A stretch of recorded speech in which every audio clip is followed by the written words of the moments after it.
Olá, boa tarde. Boa tarde. A Secretaria de Saúde de Santos estuda a elaboração de uma cartilha para lembrar a população da importância de se combater a dengue mesmo no inverno. Enquanto isso, os trabalhos de prevenção continuam. Na casa de Débora, os agentes vistoriaram tudo. Vasos de planta, ralos, até o compartimento do filtro. Todo esse trabalho foi para retirar possíveis criadouros do mosquito transmissor da dengue. A gente sempre está de olho, olhando, é mais de uma pessoa aqui, mas todo mundo está sempre ciente. Importante, já pegou dengue, sabe como é? Ah, já peguei uma vez, é horrível, a gente tem que prevenir, né?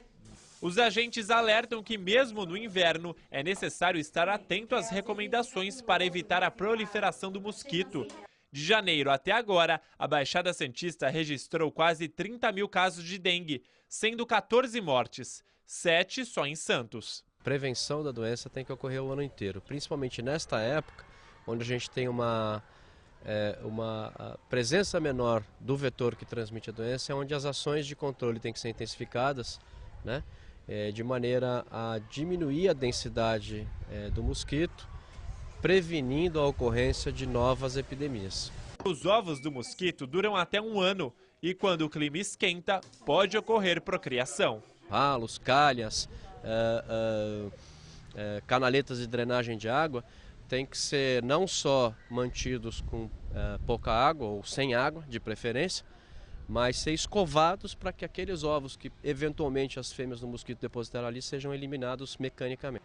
Sindicalistas farão protesto amanhã na Baixada Santista.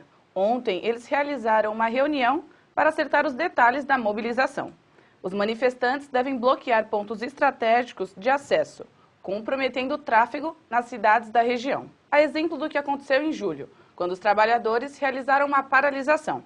Mais detalhes sobre o assunto você confere no santaportal.com.br. Você sabia que os morros do Voturuá, em São Vicente, e Santa Terezinha, em Santos, escondem 2 reservatórios de água da Sabesp? Um deles foi esvaziado para limpeza e está aberto para visitação durante essa semana.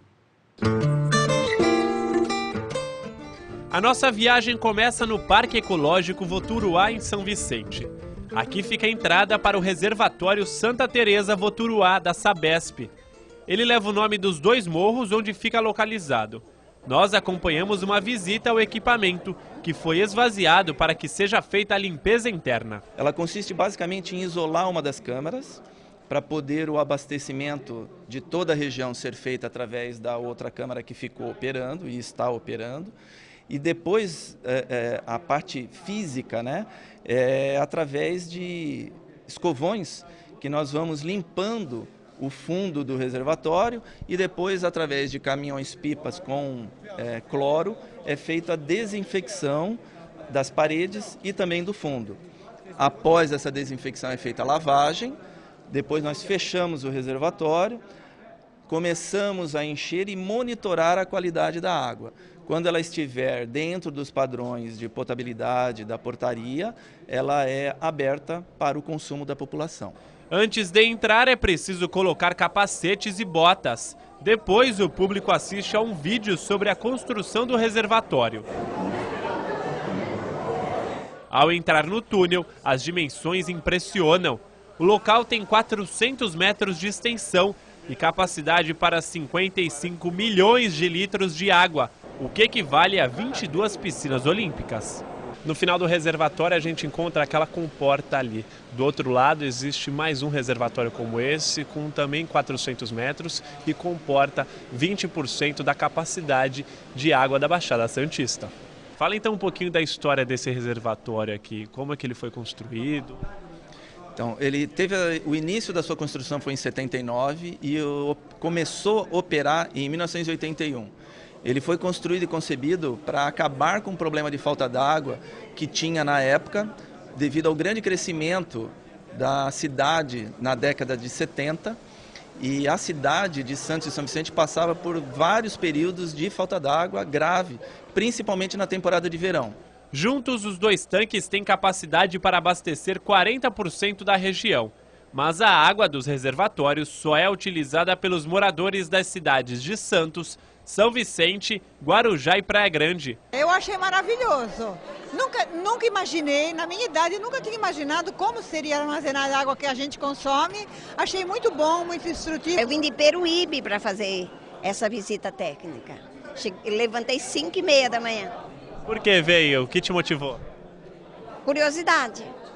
Dá uma ideia bastante boa das condições do reservatório, do armazenamento e da distribuição de água. Acho que é uma visita interessante. O reservatório segue aberto para a população até sexta-feira. A idade mínima permitida é de 12 anos.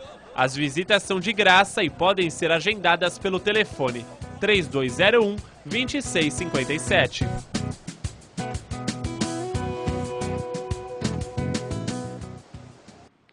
Dois amigos se uniram para realizar uma aventura: rodar parte do país de bicicleta. O repórter Márcio Guimarães conversou com a dupla. Na bagagem, muita história para contar e o registro de belas paisagens. Neumar e Cláudio se conheceram em um grupo de ciclismo de Santos, mas uma viagem sobre duas rodas estreitou ainda mais a amizade. Há um mês, eles partiram para o sul da Bahia de avião. Quando chegaram em Porto Seguro, as bicicletas entraram em cena. A dupla pedalou até Salvador. Eles conheceram 10 cidades e paisagens incríveis. Eu chamei o parceiro meu, o Cláudio, para ver se ele topava fazer essa viagem de Porto Seguro a Salvador. E ele topou e a gente partiu para esse desafio aí, que foi muito legal. Em junho marcamos e fomos. Foi muito legal, demais. Foi a aventura maior e melhor da minha vida. Entre todos os cartões postais, passando por cidades como Ilhéus e Itacaré, um deles chamou mais a atenção. O de São Paulo é assim, eu colocando, por tudo que eu vi na minha vida, eu acho que é a primeira beleza.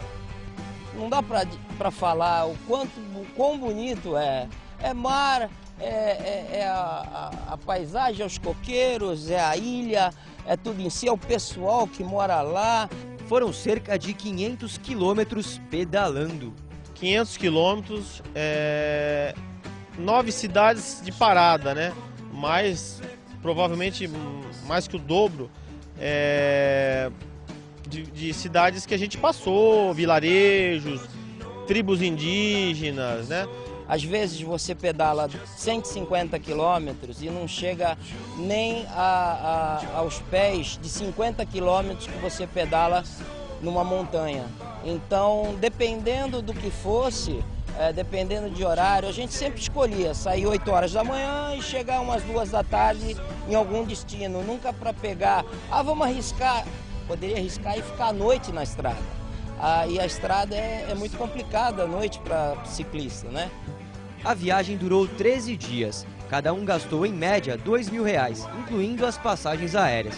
A próxima aventura já está sendo planejada. Salvador a Maceió.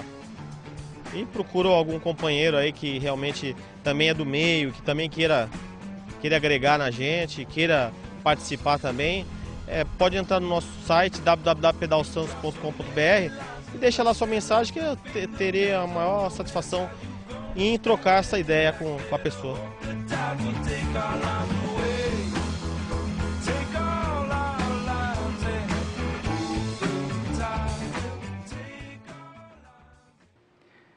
Chegamos ao fim de mais uma edição do Redação Regional. Lembrando que você deve compartilhar e curtir a nossa página no Facebook para concorrer a um CD da banda Macaco Prego. Participe, o sorteio é na segunda-feira. Mande sua crítica ou sugestão para o redaçãoregional@hotmail.com. Até amanhã, 1h15, hein? Tchau! Tchau!